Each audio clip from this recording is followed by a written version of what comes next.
Hello and welcome to the Wisden World Cup Daily Podcast. Afghanistan have done it again. They've beaten Pakistan by 8 wickets at Chennai. It's not quite terminal for Pakistan's World Cup campaign, but they are now in serious trouble. For Afghanistan, can they now dream of a place in the final four? It's also a result that means that England are bottom of the table just before the tournament's halfway point. I'm Yas Rana, and with me today once more is Saj Sadiq. Saj, let's talk about Afghanistan first. An amazing result for them. They're an unpredictable side, but in these conditions, their spin attack and their opening pair can cause any side in the world problems on their day. And just before we started recording, you were saying that actually leading up to the game, you fancy their chances. Yeah, absolutely. I mean, they deserve a lot of credit for the way they not just bowled, but the way they batted as well, the all-round game. They outfielded Pakistan, and they kept the momentum going throughout. And yeah, I mean, I was saying to you before we started, I had some bad feelings and bad vibes about this game. It was a banana skin for Pakistan, given the conditions, the way Pakistan had been playing, and it was ideal situation for Afghanistan. Pack the team with spinners, and there we have it. I'm not totally surprised. I'm disappointed, but not entirely surprised by the result. I think one of the things that I really like about a World Cup in India is how much the conditions differ from ground to ground, and also the same ground can have different conditions from one week to another. And I think there was an element of sort of second guessing what the conditions will be like, what will par be. And I thought that on these sort of pitches, I wonder how much. There's a lot of conversation after the England-Afghanistan game. People were asking how much of an upset is this? And I sort of wonder, in conditions like this, how much of an upset, given the current form, is this? As you said, Afghanistan packed the side with spinners, which isn't something that Pakistan can currently do at the moment. It was a very bold call to chuck in the 18-year-old Noor Ahmed instead of Fazal Haq Farooqi. So 4 spinners in the lineup. Farooqi hadn't had the best tournament so far, and I guess the all-rounder Azmatullah's bowling perhaps made that decision easier than it could have been before, because he gives them a bit of extra cover. Just on Noor, he was excellent, 18 years old. I know he's played a bit in the IPL, he's been around a little bit, but to get Shafiq, Babar and Rizwan, he caused Saj Sadiq all sorts of problems as well. It was a brilliant performance. Absolutely. I mean, you've got to give credit to Noor and the spinners as well. I think the Pakistan approach was to see off Rashid Khan, which is what they generally do when they play against Afghanistan. And I think the issue with the Pakistan batting lineup, which I've mentioned against not just the Afghanistan spinners, but other opposition as well. I mean, if you look at the top 5 today, they're all strike rate. Well, they all had a strike rate of round about the 80 mark. When Abdullah Shafiq started so well, he hit a couple of sixes in the batting power play. We all started getting excited as Pakistani fans, because we're not used to seeing sixes in the first 10 overs of the Pakistan innings. So it was all set up for a big total, really, much more than what they ended up with. But you've got that similarity in that top 5, the way they bat, the way they approach their innings, the way they build their innings, and that was the biggest problem. And the Afghan spinners took full advantage of that, because they knew that Pakistan's game plan was to conserve wickets and leave it for the last 10 overs and then hit out, which is what Iftikhar Ahmed did. But throughout the innings, I thought Afghanistan controlled the Pakistan batting lineup, apart from those 5 overs towards the end of the innings. What did you make of Pakistan's approach at the bat in the middle overs? Because they started, as you say, pretty quickly, 50 off the first 7.4 overs, and then 135 for 4 in the second power play, which is a run rate of 4.5 runs an over. And I thought what was quite similar, actually, between the way Pakistan played this to how England played in their defeat to Afghanistan was how they took on Nabi. Nabi, he's a clever bowler, he's wily, but there's not a lot of mystery there. He'll mix up his flight, mix up his speed a little bit. And there weren't that many risks taken against him, just the 2 boundaries off his 10 overs. And this, he's not Rashid Khan. And is that almost showing too much respect to a guy who, at the end of the day, bowls decent, but nothing special? Absolutely. I mean, Pakistan have come across Nabi and Rashid Khan. They've all played in the PSL. They've played against them in various leagues around the world and at the international level. So there was no element of surprise there, which was why I was slightly shocked as to why Pakistan didn't attack the Afghan spinners, especially in those middle overs. I guess the problem Pakistan has is the worry that we'll be skittled out like they were against India. And when that's in the back of your mind, you play conservatively, you play to conserve wickets, to save wickets. And, when you've got the likes of the tail that the Pakistan lineup currently has, you've not got a Wasim Akram, you've not got a Nazar Mahmood, Abdul Razak, those guys down the order, or a Nimad Wasim. I think that is the concern that they have, is that they have this approach where, yeah, we'll milk the singles, and then let's look at where we are in those last 10 overs. As I said to you last time, I think it's a flawed approach. The players, Imam ul Haq at the press conference recently said, no, this is our approach. This is the way we play. We play differently to other teams. I'm afraid you might play differently, but it's not working. Do you think there's an element of miscalculating conditions today? They maybe thought that the pitch was doing more for the spinners than it actually was. They thought that par might be lower. I mean, this is as good as Afghanistan are with the ball, particularly in these sort of conditions. This isn't a side that regularly gets big scores. I know they got 280 against England, but England bowled appallingly in that game. England fielded really badly in the game. We'll get to Pakistan's fielding in a bit. But is there an element that perhaps there was a bit of miscalculation with the bat? I thought they should have targeted 300. Whether that would have been enough today, given the way that they bowled and fielded, I don't know. But 300 for me was the par. These are conditions that a Pakistan team, either with bat or ball, should be used to. It's not alien conditions. It's not the whacker when it was at its quickest. These are Asian conditions. These are conditions that Pakistan should be comfortable in. I think they set their target too low. They should have set 300 plus for Afghanistan. That would have put them under pressure. But again, it goes back to the approach, the batting approach, and the lack of risk taking, really. Even quite far into the Afghanistan run chase, despite their good start, I still thought Pakistan had a pretty good chance.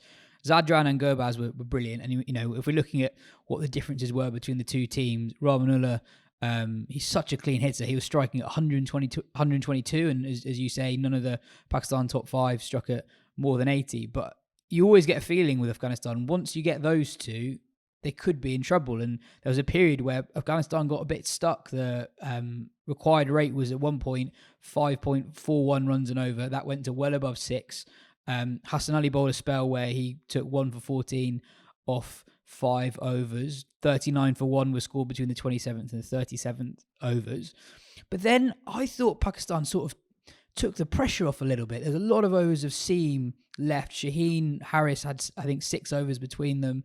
Hassan Ali had overs left as well. But they went, Sam Amir and Shadab Khan bowled quite a lot, and neither looked that threatening early in the game. And I thought that sort of let Afghanistan get back ahead of the rate, when actually there was a period where it looked like they were sort of going nowhere against Hassan Ali in particular. Yeah, absolutely. I think one of Pakistan's biggest problems with the ball has been lack of early wickets.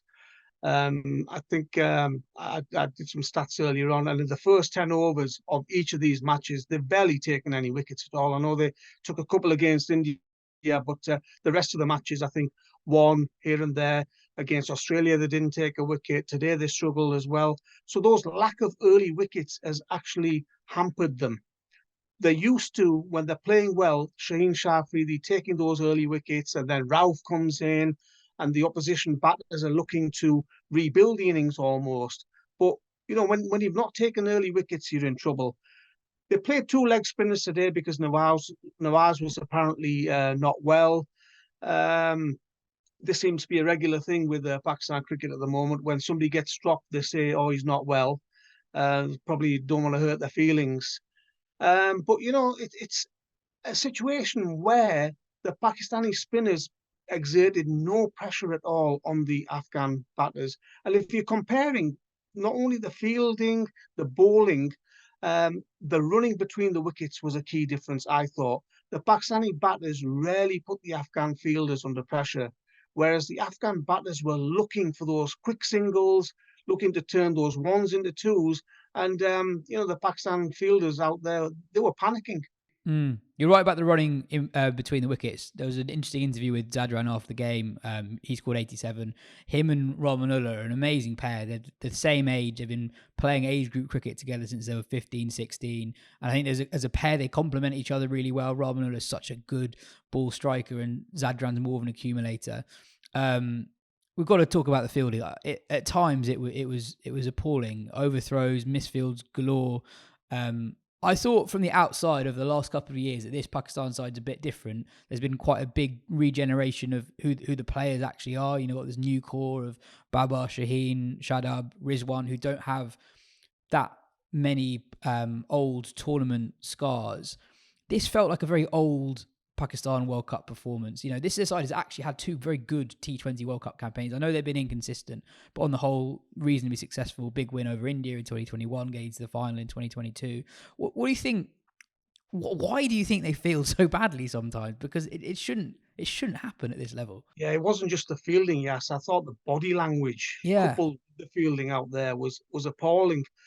And you don't like to see your teammates shaking their head at a captain, at his decision making. There wasn't a review wasn't taken, and Rizwan was stood there shaking his head. That to me is open dissent, and that tells you a lot about what's going on in this group of players, the culture, the lack of support. And there was an overthrow at one point where I think about five of the Pakistani fielders were stood there with their hands on their hips, shaking their heads and just glaring at each other. And it reminded me of when Pakistan back in the day had about 10 captains or 10 former captains on the field. You know, they'd all be gunning for the captaincy and all be glaring at each other. But I mean, they were high quality cricketers back then. This bunch, unfortunately, they are playing under a lot of pressure. You've got to question their tactics. You've got to look at their approach. You've got to look at their body language, as I say, is terrible. And I'm afraid to say that it comes from the captain. The captain out there is the leader. He should be steering the team. He should be steering his troops. And he's one of the main culprits in terms of misfields. No, absolutely. I mean, there have been questions and murmurings around Babar's captaincy for a while, even when there was success on the field. Do you think that there should be more questions over that? I'll say it simply, yes. If Pakistan don't qualify for the semi-finals, which is very unlikely, I think he should be removed as ODI captain. If he doesn't resign, then the board need to make a decision and remove him as ODI captain. Whether they retain him as Test and T20 captain, that's another decision. But for me, if Pakistan don't reach the semi-finals, then he has to go. I mean, there have been murmurings as well of infighting in the dressing room, and there's a statement that the PCB put out today, actually, saying that the PCB strongly denies recent speculations about internal discord in the national cricket team set up, contrary to rumours circulated by a certain section of the media. The PCB unequivocally assures that the team is cohesive, and there is no evidence to support these substantiated claims. At a very, very basic level, the fact that you're putting out a statement like this suggests that not everything is going swimmingly. What have you made of that mini drama, of just the statement itself, really? Yeah, the rumours are based around an altercation between a couple of unnamed players and also some incidents involving the skipper where players have openly questioned him. And, there's situations involving the captain where teammates have not been happy about things that have been said. When the Pakistan Cricket Board, when I saw that statement this morning, it made me laugh really, because you think a statement like that only comes out when there's something going on. You know, there's no smoke without fire, is there? So it's one of those situations where I think things have been happening in the background, and PCB felt to they needed to send that statement out, which to me was absolutely bizarre. That's it for part one. In part two, we'll answer a couple of listener questions and look forward to tomorrow's game. I guess, Saj, the obvious question, if you're calling for Babar's resignation or you think he should go if they don't qualify for the semi-finals, is who do you think is best placed to take over? Because sort of as you say, it seems a little bit all over the place on the field when things went wrong. Sometimes when it goes well with Pakistan, it looks great. But as you say, the body language throughout a lot of the run chase wasn't great. And there were points, even quite late, where I still think they were in a pretty good position to win the game, given how inconsistent that Afghanistan middle order can be. See, the great Pakistani teams of the past would have fought for every run out there. We've seen in the past, and I don't want to go back to the days of Wasim and Wakar and Shoaib Akhtar and these guys, but they would have been out there trying to take wicket after wicket after wicket, even when uh, Afghanistan needed a runner ball, 30, 40 runs, they knew that one wicket could lead to two, could lead to three, and Afghanistan aren't used to these high, successful run chases. They would have known that a couple of wickets and the opposition would have been under pressure. But to be honest with you, this Pakistan bowling lineup and that fielding lineup, they didn't look like taking wickets at all. That was the biggest concern, and I think this is the reason why I'm saying that Babar Azam has to go as ODI captain. Mm. And do you think there's an obvious person to take over? Well, I think you'd look at Mohammad Rizwan, possibly. He's probably next in line. The vice captain is Shadab Khan, surprisingly, but he's in horrible form. So I don't even think he warrants a place in the side at the moment. The other choice possibly could be Shaheen Shafidi, who's captain Lahore Qalandars successfully in the T20 format. So I would say it's probably, and then the other person is people have mentioned, but he's not played ODI cricket for a while, is Imad Wasim. He could be brought back as skipper as well. I know some people have suggested that, but it needs changing. Things have to change. We had a few questions along the similar lines to this one. So Hazaifa asked, do you think a post-World Cup Pakistan should do a revamp and go for a more new-gen attacking brand of players such as Mohammad Haris, Saeem, Ayub, Azam Khan, etc.?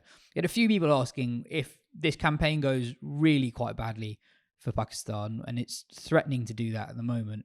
Is this the opportunity to do something similar to what England did in 2015 and basically back a completely different type of cricketer? I mean, from an English point of view, I always thought what was really fascinating about the 2015 World Cup was that it wasn't as if England didn't have those players. England Lions played a tour at the same time as the World Cup, and that squad had Ben Stokes in it. It had Jason Roy, had Adil Rashid, Mark Wood, etc. The players were there. They just weren't backing the right players at the time.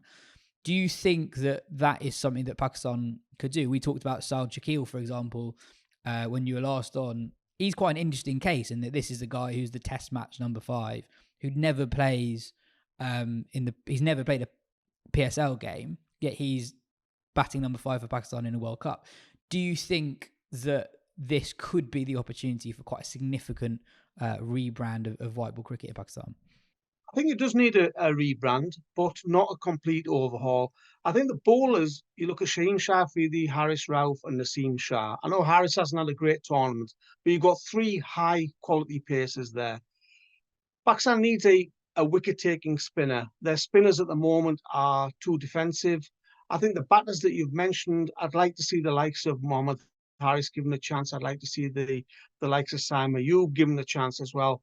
I think Imam ul Haq, Abdullah Shafiq, whilst he's a quality batsman, Saud Shakil, Babar Azam, Mohammad Rizwan. This top 5 are just too similar. I mentioned about the strike rates throughout the tournament of these players.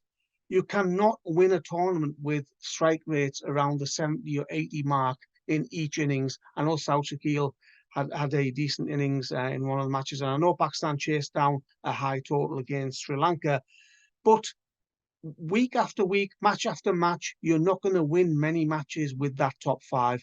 So I think a couple of changes need to be made. Look, Babar's still a world-class batter. Mohammad Rizwan is excellent as well. So you can't get rid of those two. But I think the openers need to be looked at. Yeah, Haris, Saim Ayub, give them a chance. Bring some youth in, fresh legs in the field as well. I'd also question Iftikhar Ahmed. I know he batted well today, but how often does he do it? I think Shadab Khan needs a rest from the ODI format as well. So there's probably about 4 or 5 changes that need to be made at least. I guess as well, when all said and done, when people look back on this tournament in years to come, the loss of Naseem Shah is just huge. You know, he was bowling so well going into the tournament. He just brings a completely different dimension to the attack. I know that Hassan Ali actually had a pretty good game today. It was his spell that sort of stop the flow of the Afghanistan innings with 10 or so overs to go. But Naseem Shah's loss is just absolutely enormous for any cricket team. Yeah, I think the thing with Naseem Shah is his confidence was high. His fitness levels were good. And he was at the top of his game, not only in terms of accuracy, but he was taking wickets as well. And in tandem with Shaheen Shah Afridi, it was one of the best new ball partnerships in white ball cricket out there. They were both wicket takers. They could both trouble the batters. So there was no easy option for the batter where they could say, "Oh yeah, we'll see Shaheen out, and the guy at the other end we can score runs off." And that's without no disrespect to Hassan Ali, this seems a massive loss for them. Well, Pakistan are still in the competition, and I feel that not just for them, but for Afghanistan, maybe even for England, and maybe actually for the whole tournament in general, everyone really needs Australia to have a bad couple of weeks because we're not even at the halfway stage of the group stage, but it looks like there is certainly a top four that is forming, and Australia in fourth place are the one that if they lose a couple of games, if they lose against New Zealand, maybe lose against England, that opens up the tournament. But I worry that the top four might run away with it, especially on current form. Tomorrow's game is Bangladesh, South Africa on current form. You have to make South Africa massive favourites from that one. But as we've seen over the last week or so, upsets do happen. Saj, thank you so much for joining us today. Hopefully next time that you come on, we have a Pakistan win to talk about rather than defeat as it seems to be I at the hope moment. So. Thank you so much for your time, and thanks listeners. We'll be back tomorrow for our weekly show.